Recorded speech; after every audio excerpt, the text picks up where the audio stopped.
Olá, está começando o Segurança em Foco, o programa da TV Mar, canal 25 da NET, que analisa a segurança pública e privada de Alagoas, do Brasil e do mundo. Hoje o nosso entrevistado é o professor, advogado criminalista, secretário-geral da OAB, Dr. Leonardo Moraes.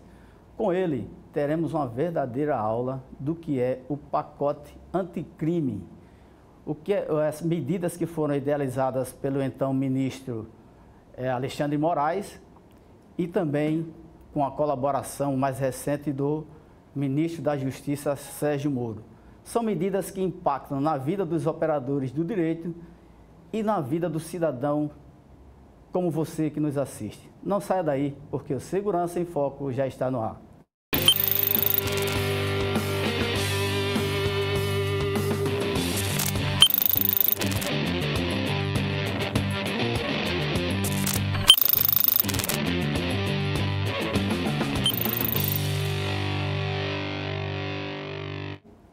Segurança em Foco está começando, programa que é transmitido ao vivo pelo canal 25 da NET e pelas nossas redes sociais. Hoje o nosso entrevistado é o Dr. Leonardo Moraes, professor, advogado criminalista e secretário-geral da OAB Alagoas. Com ele, iremos tratar do pacote anticrime. Bom dia, Dr. Leonardo, obrigado pela sua honrosa presença. O que é o pacote anticrime, doutor Leonardo? Eu queria agradecer a oportunidade, doutor Flávio, mais uma vez, de estar aqui para esclarecer um tema que é tão palpitante, né? Que é o pacote anticrime. O objetivo do governo, né, através de uma série de estudos, foi trazer para a lei penal e a lei processual penal e a execução penal um tratamento mais duro com o objetivo de combater a grande criminalidade. A gente sabe que ao longo dos anos o Brasil passou por momentos difíceis em relação à prática de crimes como corrupção, de peculato, de apropriação indébita, de corrupção ativa e de corrupção passiva, notadamente nos crimes que se referem à administração pública. Ou seja, explodir a quantidade de crimes do Brasil e também o número de operações policiais, de casos que chegaram à grande mídia, de colaborações premiadas, o que se exigiu basicamente uma resposta a que ser feita pelo próprio governo federal e, enfim, pelo Estado brasileiro. Não que esses crimes, doutor Flávio, não acontecessem no passado. Desde que o mundo é mundo, o crime existe. A violência é um fenômeno cultural e o crime vai sempre acontecer. Então, jamais se elimina crime. É possível apenas que se reduza o crime a níveis suportáveis. Então, o crime sempre aconteceu. O que aconteceu nos últimos tempos, especialmente a revelação de algo que todo mundo já sabia. Ou seja, de que havia grandes esquemas de corrupção e que exigiu, por consequência, leis mais aperfeiçoadas e um tratamento um pouco mais duro. Não, doutor Flávio, que eu concordo com este tratamento. O pacote de crime surgiu, então, com esse objetivo, com esse espírito de buscar penas maiores, de dificultar a progressão do regime, dificultar que presos consigam sair dos presídios, implementar uma maior quantidade de prisões preventivas e, outro lado, eu trouxe também medidas importantes, como seria o caso do juiz de garantias. Então, esse foi o espírito da lei, né? Com o objetivo, então, de maior combate ao crime, endurecer a lei penal e a lei processual penal. Se o senhor tivesse que elencar uma medida que mais impacta na vida do advogado, qual que o senhor elencaria? A medida que mais impactaria, né, eu digo isso, porque estava presente no pacote de crimes, seria a questão do juiz de garantias. Ele provocaria uma mudança no processo profunda.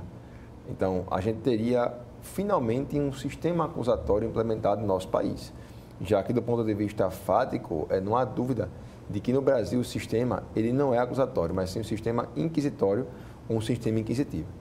E essa mudança seria basicamente o que, doutor Flávio? Seria a presença de um juiz que observaria a legalidade dos atos praticados na fase de investigação policial e um outro juiz que atuaria na fase do processo. Então, a associação do juiz de garantias com a impunidade é zero, não tem absolutamente nenhuma relação com a impunidade. Apenas preservar que há um juiz na fase de investigação e outro na fase do processo. Qual o pressuposto básico para essa medida? Seria, que fala, contaminação do juiz da instrução? Todo o sistema processual penal, ele é feito com o objetivo de convencer a autoridade judicial, né? O juiz é o destinatário da prova. É a ele que vai dar o julgamento final, seja pela condenação, seja pela absolvição. Esse mesmo juiz que condena ou absolve, ele também observa a legalidade dos atos praticados na fase de investigação. E todo o sistema ele é baseado pelo convencimento do juiz, e essa autoridade judicial deve ser obrigatoriamente alguém descomprometido com o resultado do processo. Ou seja, para o juiz não importa se ele condena ou absolve. A jurisdição se realiza com a condenação ou com a absolvição, de modo que o juiz não combate crimes, o juiz não busca em nenhum momento aplicar a pena, apenas julgar. Essa é chamada imparcialidade, que significa que o juiz é alguém isento, em que existe uma pessoa que acusa e outra pessoa que defende. E eu, como juiz, julgo. Eu não produzo provas. Eu julgo de acordo com as provas que as partes produzem. No momento, doutor Flávio, que uma investigação é iniciada e a autoridade policial representa pela prisão preventiva e o juiz decreta a prisão preventiva. Em outro momento, a autoridade policial pede, com parecer favorável do Ministério Público, a busca e apreensão e a interceptação telefônica na ligação entre A e B. A interceptação é feita. Ao longo do processo, do inquérito policial, a pedido do delegado de polícia, o juiz decreta várias medidas cautelares capazes de colher provas contra aquele que é investigado. Então, imagine o juiz decreta a prisão preventiva, faz a busca e apreensão e faz uma interceptação telefônica. Quando o Ministério Público oferecer uma ação penal, quando essa investigação se transformar em processo, qual seria o grau de contaminação do juiz? Normalmente ele vai se pronunciar, então, pela condenação. Então, o fim do juiz de garantia seria o quê? Reservar um juiz que atue na fase de investigação para observar a legalidade dos atos praticados na fase de investigação e outro juiz que atua na instrução processual penal para condenar e absolver. Ou seja, um juiz que não teve impacto com as provas ou atos de investigação praticados durante a investigação policial, para assim que consiga preservar sua imparcialidade. Doutor Leonardo, então não é exatamente esse ponto da parcialidade e ou imparcialidade do juiz. A formação do juiz também não significa a formação de um profissional imparcial quando ele recebe uma representação de um delegado, ele analisa sobre uma medida cautelar que está sendo solicitada, ele não tem a devida imparcialidade para deferir a medida cautelar? Olha, o sistema acusatório, que é o sistema maior, né, que o Brasil adota, em tese, ele divide as funções de investigar, que cabe ao delegado de polícia. Eu, pelo menos, sou favorável que somente o delegado de polícia faça a investigação, ao órgão que vai acusar, que é o órgão oficial do Estado, que é o Ministério Público, outra instituição, ou advogado ou defensor público que fará a defesa, e juiz que julga. Você separa as funções de acusar, defender e julgar, e também a função de investigar. Isso é o sistema acusatório. Mas essa separação, ao longo do tempo, se mostrou como insuficiente. Eu não estou aqui falando, doutor Flávio, em neutralidade. O juiz, ou qualquer profissional, tem um impacto da vida, ele pode ser mais ou menos religioso, ou seja, toda a percepção da vida é importante para ele. Então, o juiz não é neutro, mas pode ser imparcial. Ele pode ser desinteressado deve ser imparcial, né? Desinteressado acerca do resultado do processo. E como delegado de polícia e o membro do Ministério Público, o advogado não, que ele é sempre parcial, que a sua obrigação é defender o seu próprio cliente. Mas a divisão de funções, ela é insuficiente. Por quê? Porque a própria neurociência, ela explica que a contaminação do juiz com os atos de investigação praticados pelo delegado de polícia vão ser fundamentais para o resultado do processo. Foi feito um estudo, né, ao longo de monografias em várias faculdades do Brasil, que demonstram que a quantidade é gigantesca em relação ao número de pessoas que são condenadas quando o juiz teve impacto com os atos de investigação, em comparação àqueles atos que o juiz não teve impacto com os atos de investigação. Ou seja, quando o juiz tem acesso, ele decreta medidas ao longo do inquérito policial, a tendência, e aí a psicologia que explica isso, é que haja condenação. A chamada teoria da dissonância cognitiva. Esse impacto com a prova inicial fará com que o juiz, ao final do processo, venha condenar. Isso é uma questão que ele não tem como controlar. Isso vem do inconsciente. Então, a separação de funções ela é insuficiente. Não dá.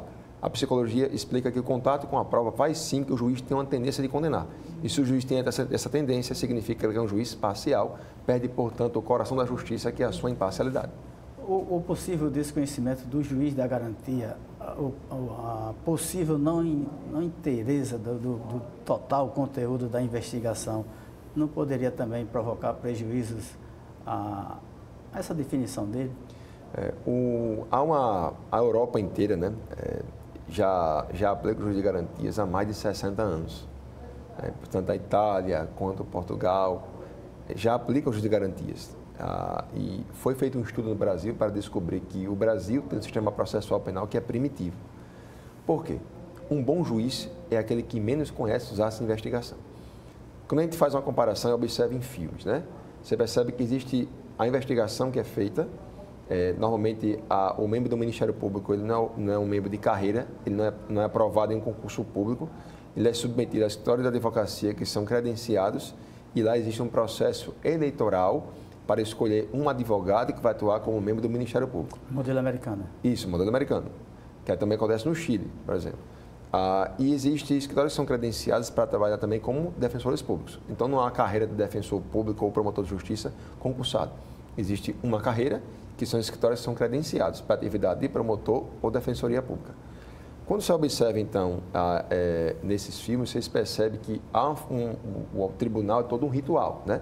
Há o juiz, né, que o procedimento é completamente formal e se percebe que está em pé de igualdade, não só quem acusa, como também quem defende. Esse é o modelo chamado estética da igualdade. Quando você observa o processo, você percebe que há a autoridade judicial no meio, que é superior às partes, para ele poder julgar, e existe a acusação e existe defesa. Em todo esse desenho, doutor Flávio, a importância do juiz é qual? Cabe ao órgão acusador inteiramente a carga probatória. Cabe, então, ao promotor de justiça levar a prova que foi eventualmente produzida pelo delegado de polícia. O delegado ouviu o Ricardo, por exemplo. O Ricardo vai ser ouvido perante o juiz. Por quê? Porque na fase de investigação, o delegado colhe depoimento sem contraditório. Então, a prova seria produzida efetivamente com um contraditório, ou seja, dando às partes a oportunidade de contraditar aquilo que fala a testemunha. Isso aumenta a carga de responsabilidade do membro do Ministério Público, que é ele que tem que produzir a prova, e não depender do delegado de polícia. Quando você permite que as provas do inquérito policial sejam levadas ao processo, você faz com que a prova que foi produzida sem contraditório tenha validade para a condenação de alguém. Então, esse seria o melhor modelo, de modo de separação são delegado de polícia, que é dar ao órgão acusador elementos para que ele possa oferecer a ação penal e permite com que o juiz julgue de acordo com as provas produzidas em contraditório. O ministro Fux, para negar a aplicação do juiz de garantias, ele considera outros argumentos. O senhor pode elencá-los, por favor? Eu observei atentamente a decisão do ministro Dias Toffoli, inicialmente, quando deu ao juiz de garantias, suspendeu a aplicação do artigo 3º do pacote da lei anticrime, para dar um prazo de até 6 meses para a sua implementação, né? Seria um prazo para que o judiciário viesse a reestruturar, a polícia, o Ministério Público, e houve até uma argumentação de que essa modificação não traria impactos econômicos. Traz impactos econômicos, sim. Tanto o grau de assessoria... Você vai trabalhar mais e vai ser remunerado. Isso, tem que ter estrutura para isso, né? A quantidade de servidores, a assessoria, enfim, o impacto econômico é gigantesco. Então, ele deu um prazo razoável de 6 meses para que fosse feita a implementação. Não que fosse implementado em 6 meses, mas em até 6 meses, como aqui em Alagoas, já estava sendo preparada a 17ª vara, que seria o juízo de garantias, composto por 5 juízes de direito e com 10 assessores, que seria responsável por todos os processos pela análise da legalidade de todas as investigações policiais no estado inteiro. Ficaria com a 17ª. Existe em São Paulo, né? Existe em São Paulo. Há uma outra nomenclatura que não é juiz de garantias. Que é de inquéritos. Isso, juiz de inquéritos. Acho que até a palavra juiz de garantias ele acaba confundindo, né? Porque dá a impressão que o juiz de garantias é não o juiz que tem garantia e os outros não têm garantia. Não tem né? garantia. Então, seria o nome equivocado. A propósito, o senhor acredita que existiria um juiz da instrução e o juiz da garantia? Exigiria um perfil específico para isso? Olha, em tese, todo juiz tem que ser imparcial. Como eu disse, neutralidade é impossível. Mas o perfil do juiz de garantias, ele seria um juiz que observa apenas a legalidade dos atos. O servidor público, ele não age em nome da sociedade, ele não age de acordo com o interesse coletivo, ele age em nome da lei. E aí, por consequência, ele vai agir em nome da sociedade. A sociedade é uma consequência, né? Mas a finalidade dele principal é agir em nome da lei. E seria interessante que houvesse juiz que tivesse um perfil, eu digo, um pouco mais garantista. Perceba, doutor Flávio, assim como tem algumas palavras que caíram na boca do povo, né? Que agora surgem como ofensa, por exemplo, chamar alguém de fascista é rimado como ofensa hoje. quando era expressão normal 50 anos atrás. Também se atribuía a palavra garantista com uma expressão que fosse ofensiva, como se fosse o juiz bonzinho, o juiz que só pensa no interesse do réu e esquece da vítima, esquece da sociedade. Não é isso. Um juiz garantista é um juiz que julga de acordo com a Constituição, que julga de acordo com a lei. Eu sempre falo isso para os meus alunos, para os colegas que eu converso, em que quando alguém oferece uma ação, você quer que o juiz coloque na decisão a sua vontade particular ou a vontade da lei. Então, o juiz, quando aplica, quando julga, ele age em nome da lei. Quem age em nome do povo é o executivo e o poder legislativo que já produziu a lei. Ou seja, a vontade popular já está concretizada na hora que a lei é aplicada. Mas não necessariamente exigiria um juiz com um perfil, digamos, mais protecionista. Se o juiz aplica a lei à Constituição, já está de bom tamanho. É só aplicar. Evoluindo nos argumentos do ministro Fux, da economia, ele fala... São 4 argumentos que ele elenca. Você poderia analisá-los? Pronto, olha só. Um argumento que ele fala é de ordem de política criminal, né? Não estaria o país preparado a uma modificação desta magnitude. Ele também elenca, entre linhas, que seria interessante que o juiz tivesse mais conhecimento. O juiz que tem mais conhecimento julga melhor. Quando o mundo inteiro diz que o juiz que tem mais conhecimento, ele não é o melhor juiz para julgar.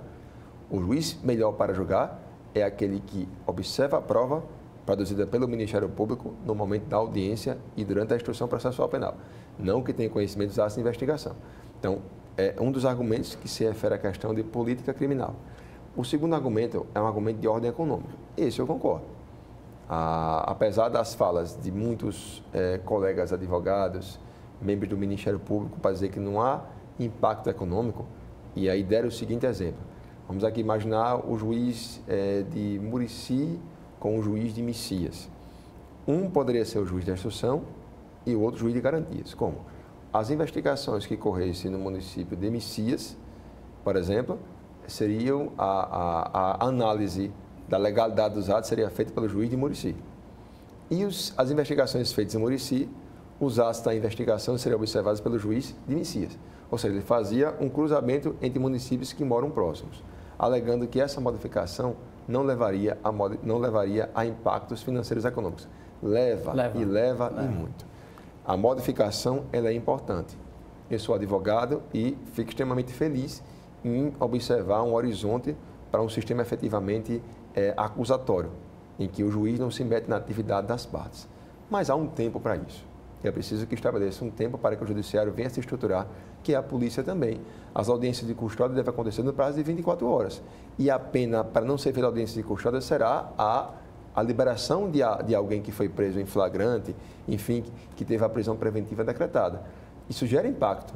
A polícia tem um jornal de trabalho, né? Tem uma quantidade X de servidores, de policiais, de delegados de polícia, de escrivão, e não vai conseguir dar conta do recado se não houver aumento necessário em sua atividade. A mesma coisa o membro do Ministério Público. Se a audiência de custódia para todos os processos, tem que ter um promotor para todas as audiências. Então, imagine se por semana são presas em flagrante em Alagoas 100 pessoas. São 100 audiências que vão ter que ser realizadas. E aí, as audiências para quem mora em Delmiro Gouveia. O juiz é juiz 24 horas. Como é que vai ser o regime de plantão? Tudo isso é gasto. Então, o impacto econômico existe. Ele fala na amplitude do termo motivação idônea, né? A palavra motivação idônea é uma cláusula um pouco aberta, né? Você pode encaixar qualquer coisa aí. Agora, eu vejo a decisão dele com traços muito mais políticos do que jurídicos. Eu não falo que ela está completamente equivocada. Há fundamentos importantes, como eu falei aqui, da análise econômica. Mas você suspender o juiz de garantias por prazo indeterminado, eu acho que aí chegou a um grandioso excesso. Sobretudo com o ministro Fux, que tem relatos de casos em que ele demorou demais para colocar algo em julgamento e se ele é o ministro relator, portanto, é ele que prepara o voto para colocar em pauta e vai ser o próximo presidente que produz a pauta do plenário do Supremo Tribunal Federal, ele pode simplesmente pegar o processo ou esse caso e aguardar até pelo menos 2022. Né? Isso pode acontecer. A relatoria ter sido encaminhada para o ministro Fux, que é o único magistrado do STF, foi uma infeliz coincidência ou uma feliz coincidência? Foi uma infeliz coincidência. Por quê? No âmbito processual penal, né, o ministro Luiz Fux, ele é muito criticado. Muitas vezes eu tenho dúvida se quem está julgando é um juiz ou se é um político. Os argumentos são feitos os mais variados possíveis e a tecnicidade jurídica, processual penal e constitucional não é observada por ele. Então, argumentos populistas, interesse público, o interesse do povo, a voz das ruas é usada por ele o tempo todo. Quando a gente sabe que o Supremo Tribunal Federal é o guardião da Constituição e a sua decisão sempre será contra a majoritária. Eu digo, a função do juiz não é julgar de acordo com o povo, é julgar de acordo com a lei, com a Constituição. E o Luiz Fux ele é um ministro que é acostumado a usar muitos argumentos políticos, partidários, argumentos de interesse público contra a tecnicidade jurídica. Eu acho que nesse ponto, ele, um ministro também que é criticado, o doutor Luiz Roberto Barroso, que também usa argumentos políticos, seriam dois ministros que são muito criticados pela própria academia do direito, mas, enfim, o projeto anticrime, quando foi iniciado, segundo relatos, né, do próprio criador, disse que não foi feito para agradar professores, né? Então, eu fico imaginando alguém na academia de ginástica, né, e quer ficar forte sem ir à academia, né? Quer dizer, a academia é o fundamento das coisas, né? A gente dá uma decisão, fala a palavra sem pensar em consequência, você derruba bibliotecas inteiras, né? Você não respeita sequer a academia. Boa analogia. Sobre a mudança não, né?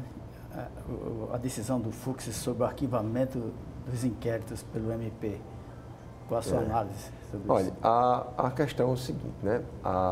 Como eu disse, existem muitos argumentos que estão por trás disso, né?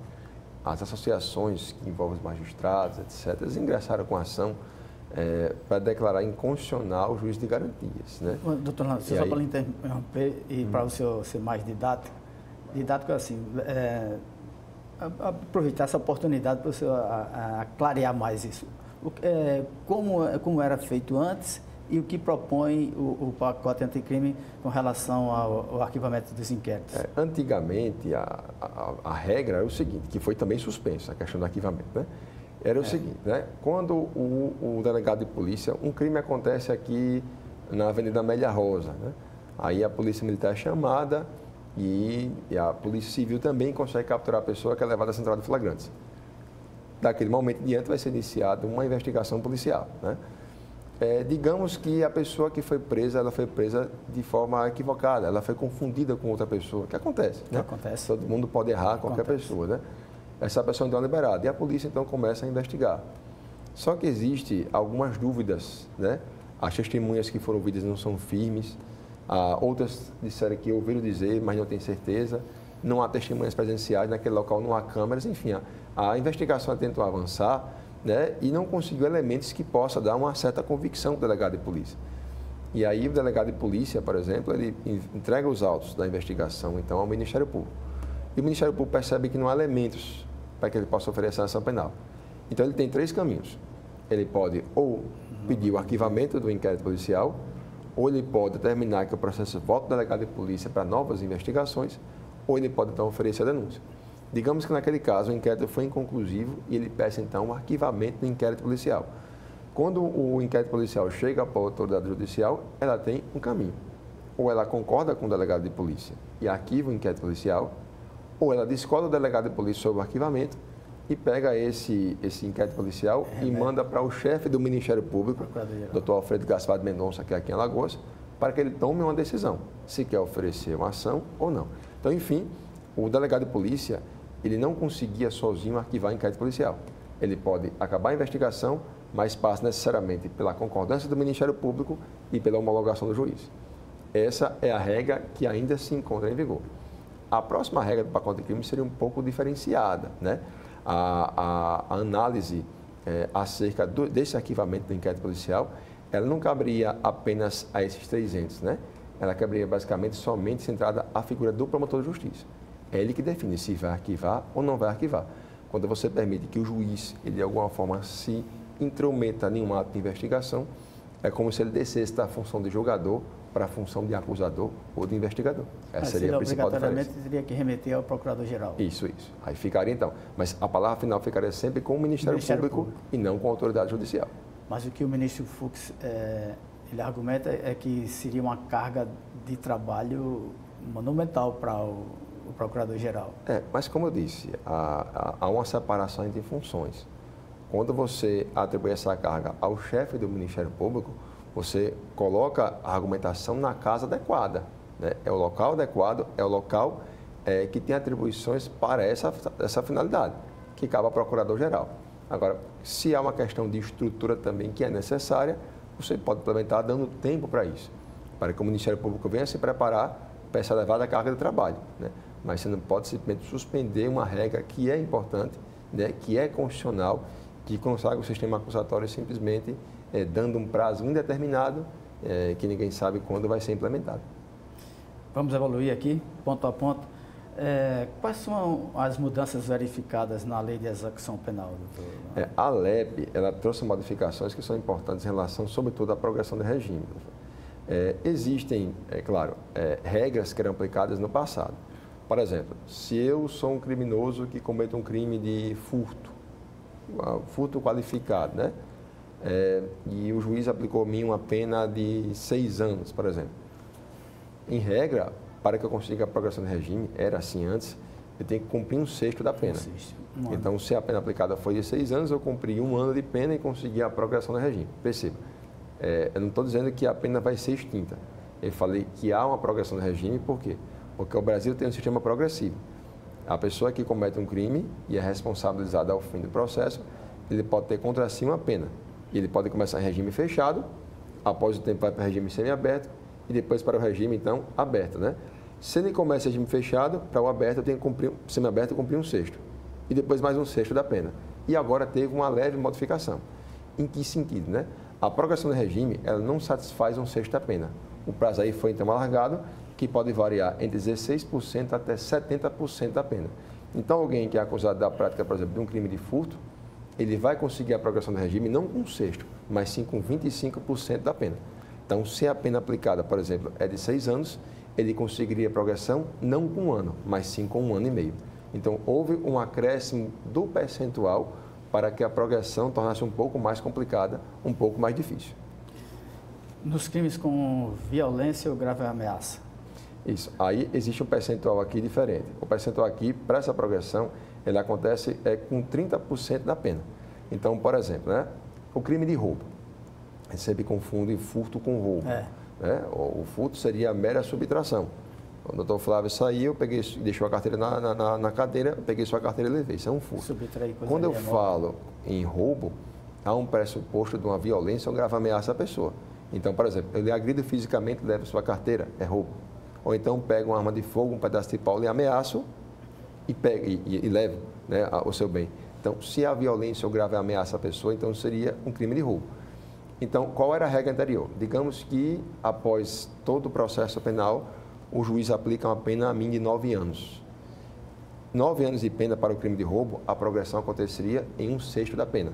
Então, de 9 anos dá... 1 ano e meio. Mais ou menos 1 ano e meio, né, de pena que poderia ser aplicado. Agora não, o percentual acontece em 30%. Então, a progressão que antes era de 1 ano e meio, agora passou a ser 3 anos para conseguir a progressão do regime. Perceba, há uma modificação na progressão, de modo que o tempo de cumprimento de pena ele é maior para que eu consiga galgar do regime fechado, semiaberto, semiaberto para o regime aberto. Crimes hediondos. Também modificou o percentual. O percentual pode chegar até aqui a 40% se o crime for hediondo. Qual era a regra, né? Essa regra praticamente não mudou nada, salvo se for reincidente. Se a pessoa é acusada da prática de um crime de estupro, que é um crime hediondo, cuja pena estupro de vulnerável, que pode chegar até 15 anos, o juiz aplica uma pena de 10 anos. Antes, para que eu conseguisse a progressão do regime para os crimes hediondos, ela ia em 2/5 da pena. Então, 2/5 de 10 anos equivale a 4 anos de pena, né? 4 anos de pena. Se eu fosse reincidente, a minha progressão seria em 3/5 da pena. Então, antes a regra, 2/5 para primário, 3/5 para reincidente. Hoje mudou. Se a pessoa não é reincidente, se é primário em crime hediondo, a progressão acontece aqui em 40% da pena. E se ele for reincidente, a progressão vai acontecer aqui em 50% ou até 60% da pena. Reincidente em crime com morte, 70%. 70%. A lei é clara aqui, isso aqui acontece é o inciso 8º, né? Estou aqui sem um artigo, né, do pacote de crime que modificou a questão da lei da execução penal. Né? Aqui acontece 70% se o apenado for reincidente em crime hediondo ou equiparado com resultado de morte vedado livramento condicional. E a permanência do preso no regime disciplinar diferenciado? Isso também foi uma grande modificação. Né? A gente pensa até que o RDD ele é um regime de cumprimento de pena. Né? Assim, por exemplo, o regime de cumprimento de pena pode ser fechado em semiaberto e aberto. Só 3. E a gente pensa com o nome RDD, que é chamado Regime Disciplinar Diferenciado, seria uma forma, um regime também de cumprimento de pena. Quando, na verdade, o RDD é uma forma de punição. Para o preso, né, que comete falta grave, por exemplo, ou está aliado a grandes organizações criminosas capazes de colocar em risco a própria sociedade. Antes, o prazo do RDD seria de até 360 dias, com uma única prorrogação possível. Hoje, o pacote anticrime, a lei que já está em vigor hoje, ele permite que a pessoa fique em regime disciplinar diferenciado por até 3 anos. Prazo esse também pode ser prorrogado por mais 3 anos. Por mais 3 anos. Então, perceba, o prazo para que alguém fique em RDD, ele é muito maior. Perceba, o objetivo aqui, claro, é, após a prática de uma falta grave, você conseguir neutralizar pessoas que são perigosíssimas, para que ele tenha menos contato, menos possibilidade de contato com o mundo exterior, consequentemente evitando a reiteração dos crimes que ele foi acusado. Quais são as regras assim, que mais pune o reeducando indisciplinado no RDD? O que acontece, né? O RDD ele não é um procedimento que é simples de ser aplicado, né? Primeiro, tem que haver a comprovação de envolvimento de alguém, mínima, comprovação mínima, com organizações criminosas. E segundo, deve haver a incidência de uma falta grave, né? Normalmente, as pessoas que vão para o RDD não são pessoas que cometeram um crime sozinhos. São pessoas que são acostumadas a fazer parte de grandes corporações, como acontece com megatraficantes, né? Com narcotraficantes. Então, havendo a prática de uma falta grave e havendo a comprovação daquela pessoa faz parte de uma organização criminosa, ele pode sim ser colocado no RDD. Como disse, o RDD ele é um regime disciplinar diferenciado, como disse, regime disciplinar, ele vem diante da prática de uma falta grave, com o objetivo, portanto, de resguardar a própria sociedade de eventuais fatos criminosos por ele praticados supostamente. O que eu pergunto é quais são as limitações impostas ao preso nesse regime? Certo. Pronto. O RDD é o seguinte, todo preso ele tem direito à visita pela família, tem direito à visita íntima, tem direito ao banho de sol, tem direito à saída temporária e autorização de saída. Para o RDD, a questão é muito mais complexa. Primeira coisa, ele é colocado, e o preso, homem comum, tem direito a ficar preso em cela com outros presos. Para o RDD, ele fica preso em cela isolada. Certo? Tem direito ao banho de sol de, no máximo, 2 horas por dia. Né? E tudo isso é feito de forma monitorada. Terceiro, o acesso à família, né? Ele é preservado, também a visita íntima, mas são regras administrativas que acontecem com cada um dos presídios, né? Mas elas são muito mais rígidas. Uma visita íntima, por exemplo, em Catanduvas, ela acontece somente uma vez por mês. Isso quando é possível, né? Porque ele é um preso, por exemplo, de Manaus, ele ir para Catanduvas tem um grande deslocamento, geralmente o preso ele fica sozinho. Mas existe uma limitação muito grande ao banho de sol, uma limitação de acesso ao mundo exterior e ele fica em cela isolada, de modo que, como eu disse, o seu contato com o mundo exterior ele é praticamente impossível para quem está em RDD. Há um tratamento diferenciado no pacote anticrime sobre presos faccionados? Olha, não existe um tratamento diferenciado para isso. Existe para quem é faccionado ou não faccionado. Há um tratamento duro para quem comete crime hediondo, para quem comete crimes violentos. Violentos contra a pessoa, né? Se a violência grave ameaça a pessoa, crimes hediondos, há um certo endurecimento. Não é um tratamento muito grande para aqueles que são faccionados. Hoje, o cuidado que é tomado, doutor Flávio, é uma separação, né? As pessoas que, por exemplo, aqui em Alagoas, infelizmente, a gente é tomado por uma quantidade muito grande de facções criminosas, e quando alguém é preso, é perguntado, você faz parte do PCC ou faz parte do Comando Vermelho? Existe uma ala, que é o PCC, outra é o Comando Vermelho. E aquele que não é faccionado é colocado em um local à parte. Então, há sempre este cuidado. Então, o tratamento foi feito de forma macro, né, para aquelas pessoas que são acusadas de prática de crimes mais graves e mais bárbaros. Há uma alteração, salvo engano, de que quando o preso é faccionado, ele já não progride de regime. Não, o que acontece? Qualquer regra que venha a proibir a progressão do regime será uma regra inconstitucional, né? A lei estabeleceu que a pena deve ser individualizada, ou seja, não é uma pena geral tabelada. Se a pena é aplicada a mim e ao doutor Flávio, por exemplo, deve-se observar o tamanho da pena, especificações do próprio caso concreto, né?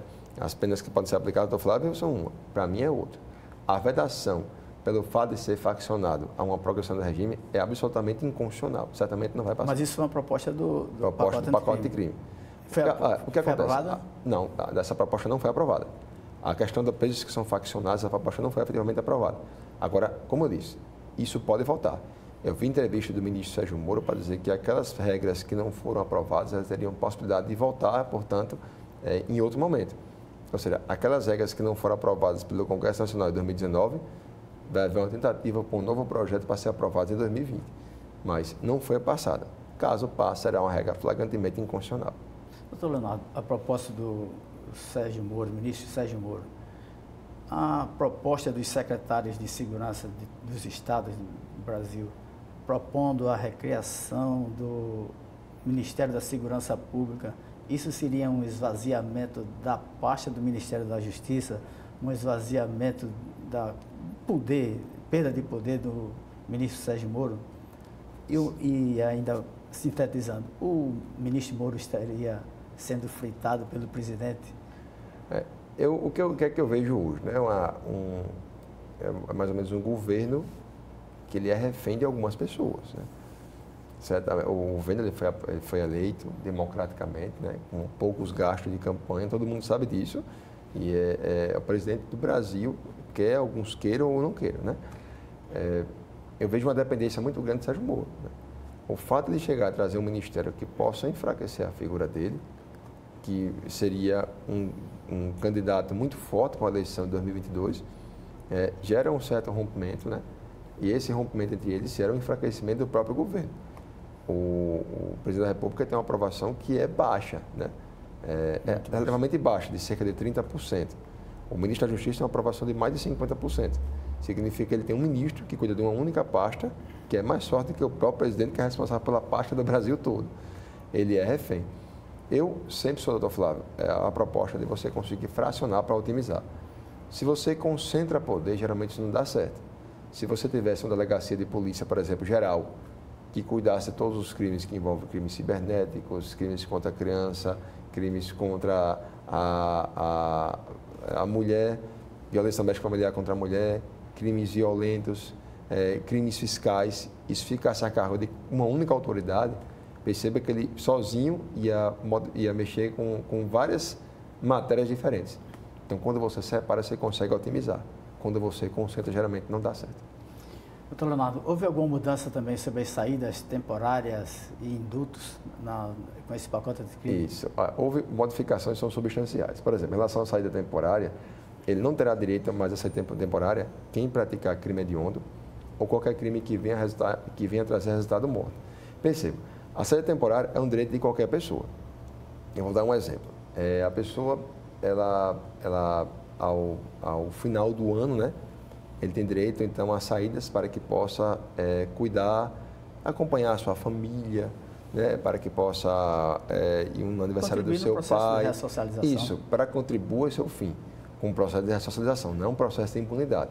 Alguém está preso, né, tem que sofrer a reprimenda do Estado por isso, é o castigo, e também existe a ressocialização. E o fim de ressocializar passa também pelo seu contato com a família. Então, a saída assim seria permitida, né? Hoje, para quem comete crime hediondo que gere resultado de morte, não é permitida mais a saída temporária, de modo que ela não vai mais acontecer, né? Segundo, em relação ao indulto, é um instituto hoje que é muito criticado. Em que sentido? O indulto é o instrumento colocado a serviço do presidente da República, a serviço do chefe, né, de uma nação, com fins humanitários. O objetivo não é proteger amigos, não é proteger agremiações e não é proteger apoiadores. O seu fim é o mais humanista possível. Entretanto, ao longo do tempo, ele começou a ser manipulado de forma a proteger pessoas não com aspecto humanista, mas sim proteger apoiadores. Isso aconteceu em 2017, pelo pelo presidente Michel Temer, que trouxe regras de indulto que poderiam favorecer a prática de responsáveis, de condenados pelo crime de corrupção, pelo crime de peculato, né, que são crimes contra a administração pública. Ao passo que este ano de 2019 também houve a implementação do indulto que protegeu uma certa categoria, que seria a categoria das pessoas que servem às forças públicas, policial militar, bombeiro militar, forças armadas. Quer dizer, você não pode estabelecer um indulto com forma a proteger determinadas categorias, porque o seu fim é humanitário. Seria, por exemplo, a prática de crimes culposos. Exemplo, alguém que entrou aqui na rua e atropelou uma outra pessoa, dirigido de forma imprudente. Um rapaz que é um morto-vivo. Ele, por falta de cuidado, por direção perigosa, por excesso de velocidade, ele acabou atropelando alguém.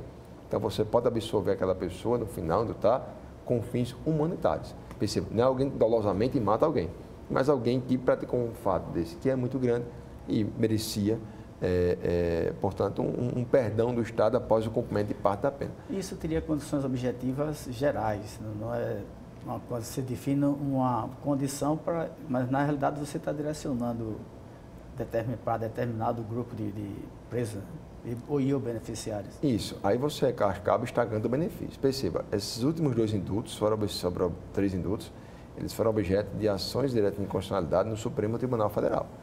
A quem cabe o indulto? Cabe ao presidente da República. É ele que cabe o indulto, como eu disse, com fins humanistas.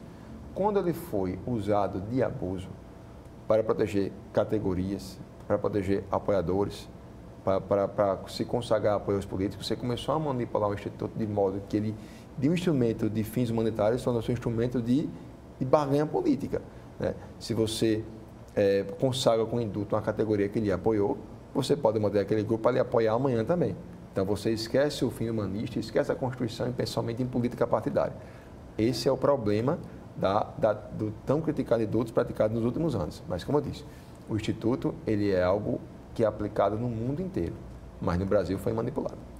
Doutor Leonardo, muito se fala, se comenta sobre o benefício dado a Suzana Richthofen em São Paulo, que ela teve autorização para uma saída temporária no Dia dos Pais ou Dia das Mães.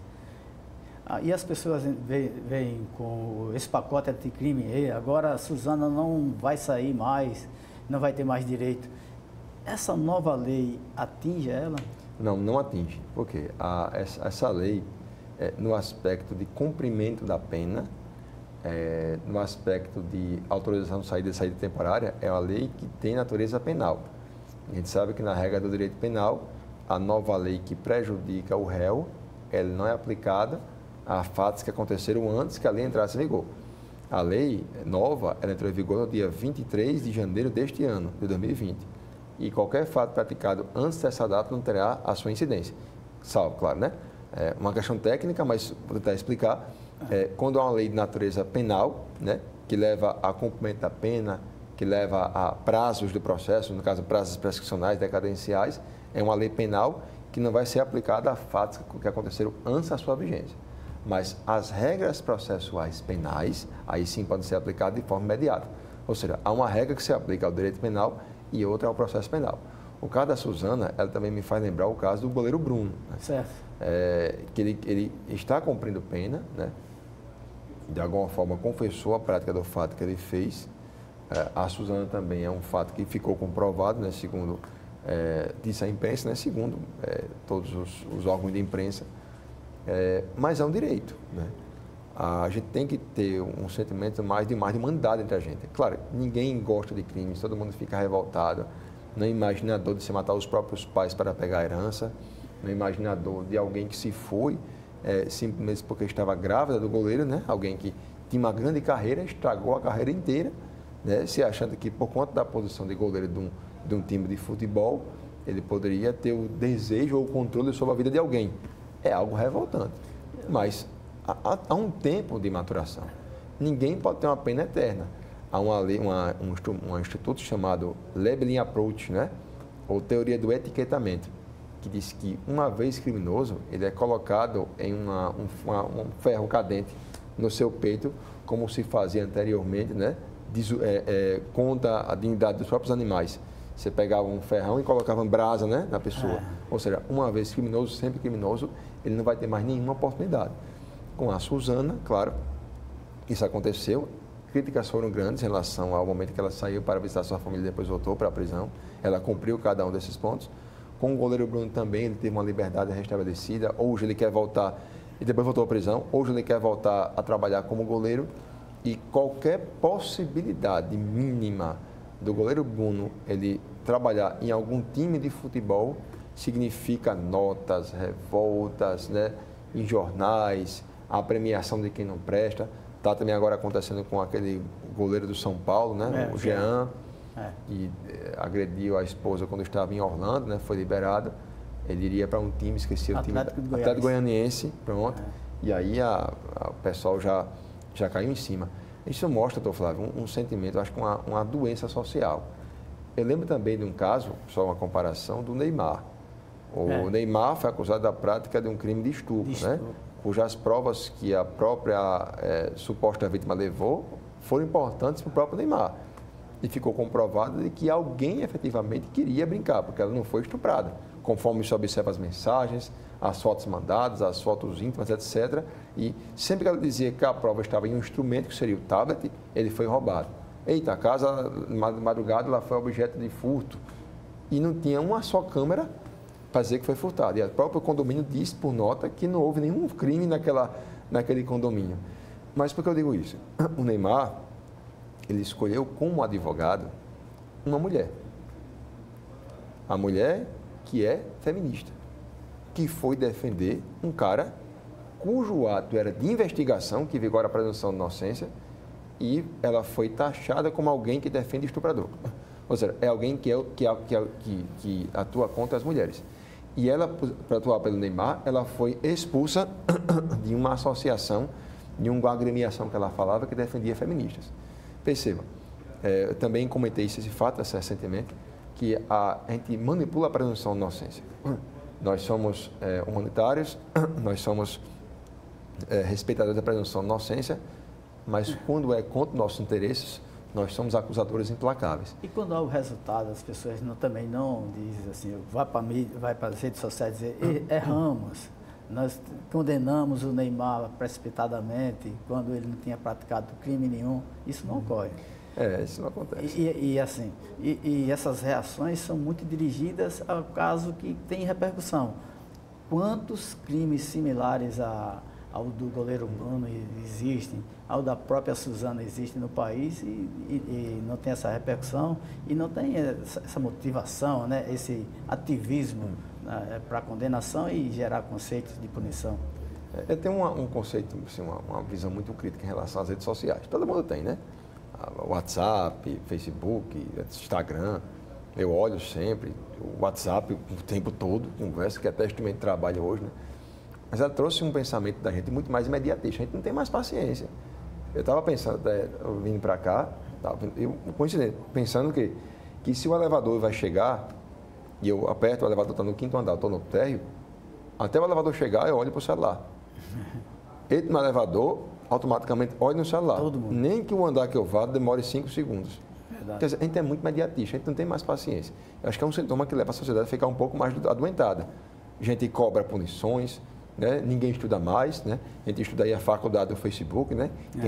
Quem lê o Facebook não tem para que ler livros, não lê livros, sempre resuminhos, né? Que é suficiente. Imagina o professor na sala de aula. É complicado. E aí você é desafiado, mesmo tendo... Imagina um professor que tem 30 anos de experiência, 30 anos de trabalho prático na advocacia, na delegacia de polícia, no Ministério Público, na Defensoria Pública, no Judiciário, enfim, como analista, e é desafiado, né?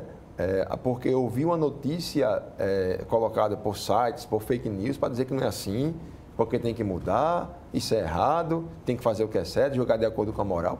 Então, hoje a gente é desafiado o tempo todo, né? A ciência, de alguma forma, perdeu um terreno para o imediatismo e para a faculdade do Facebook. Acho que tudo isso é um processo que gera uma doença social de imediatista, de justiçamento, né? E, sobretudo, de colegas, e eu fico triste, que são advogados que não respeitam sequer a presunção de inocência. É melhor aprender com o professor. E é o que acontece agora, nesse momento, com a sua sua aula sobre o pacote. Nós temos 1 minuto para as nossas considerações finais, doutor Leonardo. Como eu disse, o pacote anticrime surgiu com esse espírito de trazer um maior enfrentamento, né? Existem pontos que geram avanços, que seria o juiz de garantias, e o que não gera tantos avanços assim como aconteceu com a questão da progressão do regime. A gente estabelece um tempo maior para que as pessoas fiquem presas, sem um presídio ter um mínimo de estrutura, né? Quando o presídio, ele, ao invés de ressocializar, ele dissocializa. Quem entra lá vai sair pior, não tenha a menor dúvida. Ninguém se acostuma ou volta melhor quando praticou um crime eventual pela reflexão. Quem é tratado como um cachorro, sai como um cachorro. Isso acontece do modo geral. Então, eu sinto que as regras que vieram aumentar a pena, trouxeram que a pena máxima, que é de 30, pode ser até de 40 anos, como se o tempo não fosse subjetivo, né? Se a gente está aqui, certamente a gente sempre pensar, a gente está com a nossa esposa, no momento de descontração, o tempo passa rápido. Se a gente está numa fila de banco, o tempo não passa, né? O tempo, portanto, é subjetivo. Isso deve ser levado em consideração, portanto, pelo juiz, pelos legisladores, quando transformar de 30 para 40 anos. Enfim, eu vejo avanços em alguns momentos, desavanços em outros, mas na esperança sempre da autorização e da implementação do juiz de garantias, que eu acho que esse sim promoverá uma grande mudança no sistema processual penal. Doutor Leonardo, muito obrigado. Certamente saímos com melhores e maiores esclarecimentos sobre o pacote anticrime. O Segurança em Foco está terminando, o programa será reapresentado em horários alternativos, aqui mesmo na TV Mar, canal 25 da NET, e nas nossas redes sociais. Até a próxima.